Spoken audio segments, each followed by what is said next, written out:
मामला है और किस लिए खड़े हैं? देखिए, सबसे पहले तो क्या है, बुराड़ी के अंदर में जो ये रोड जो इन लोग ने छेड़ तो दिया बनाने के लिए, लेकिन ये बिल्कुल काम नहीं हो रहा है। बहुत परेशान हो रहे हैं और जब हम घर से निकल के बाईपास जाते कम से कम 1.5 घंटा हमें रास्ते में जूझना पड़ता है। कोई तबीयत भी खराब होता है तो अभी मैंने बीच में देखा था कि वहाँ पे एम्बुलेंस फंसा हुआ है। अगर इस तरीके से एम्बुलेंस फंसा रहेगा तो वो तो बंदा वहीं मर जाएगा।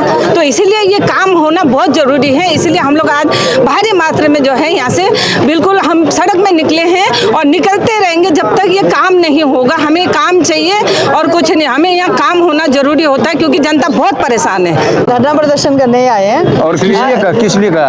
अरे भाई, बुराड़ी की हालत देखो। ये ऐसा मतलब हमने पहली बार ये काम ऐसा देखा कि बुराड़ी में काम हो रहा है। कितने सालों से काम हो रहा है, पब्लिक इतना परेशान है, रोज रिक्शे गिर रहे हैं, रोज लोगों की टांगें टूट रही हैं। तो इसलिए हम लोग इन जो सोई हुई सरकारें हैं, जो सोए हुए हमारे यहाँ के जन प्रतिनिधित्व हैं, उनको जगाने के लिए हम लोग आज अपनी एक आक्रोश रैली निकाल रहे हैं कि भाई इस रोड की हालत दुरुस्त कीजिए तो हमारे बच्चों को, हमारे जो जॉब पे जाते हैं उन लोगों को कुछ निजात मिले। विधायक जी तो कहते हैं जब विकास होता है तो कुछ तो दिक्कतें आएंगी। तो अच्छा, एक बात बताइए, विकास क्या दिल्ली में विकास नहीं हुआ? क्या दिल्ली में मेट्रो नहीं बनी? मेट्रो जब बनी थी किस पब्लिक को परेशानी हुई थी? मेट्रो के ये जो स्टेशन खड़े हो गए, हमें पता भी नहीं चल रहा था कि काम चालू हुआ है। अगर इसी तरह से पूरी दिल्ली में काम होता ना तो दिल्ली इतना परेशान होती है। उसमें लोग बोलते कि मेट्रो बंद कर दो जी, हमें परेशानी हो रही है। आज बुराड़ी की हालत देखो, आप इस रोड की हालत देखो, रोज बच्चे गिर रहे हैं, रोज पब्लिक गिर रही है, रोज लोगों की टांगें टूट रही है। तो ऐसे काम होते हैं। तो विधायक जी को क्या सिखाएंगे आज, क्या करने? विधायक जी तो सो रखे हैं, विधायक जी को पता भी चल रहा है। विधायक ना तो यहाँ के विधायक इस रोड पे आ रहे हैं, ना यहाँ के सांसद आ रहे हैं। पार्षदों की तो बात ही अलग है।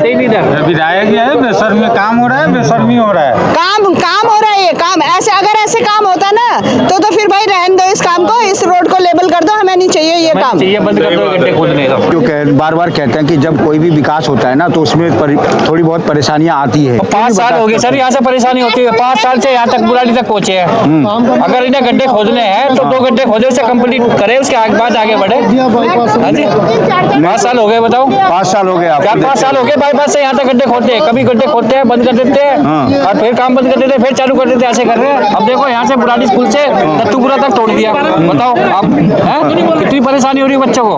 बच्चे घर में जो 12:30 बजे छुट्टी होती है, 2-2 ढाई बज जाते हैं, 3-3 बज जाते हैं बच्चे घर में जाने के लिए। रिक्शा पलट, ठीक है, चोटें लग जाती हैं बच्चों के, ई रिक्शा पलट जाते हैं इस रोड पे। इतना बुरा हाल कर रखा है। चलो ठीक है, काम हो रहा है, मानते हैं, लेकिन जहाँ काम कंप्लीट हो चुका है, जहाँ सीवर बन चुके हैं, उस जगह को तो सही कर देना चाहिए। आगे करते रहिए काम को। ये थोड़ी ना कि आपने बाईपास से लेकर के और सारा ही खोद दिया और फिर चलो ठीक है, ये मेन रोड भी छोड़ दिया, खोद दिया। दूसरे जो रास्ते थे जहाँ से पब्लिक आ जा सकती थी, उन तक को खोद दिया है। मतलब कोई रास्ता गली ऐसा नहीं छोड़ा जहाँ से कोई आ जा सके। हर जगह खोद दी। तो काम करने का एक तरीका होता है, न जाने कैसे लोगों को काम दिया है और कैसे लोग काम कर रहे हैं, हमें तो समझ में नहीं आ रहा। आज क्या कर रहे हैं?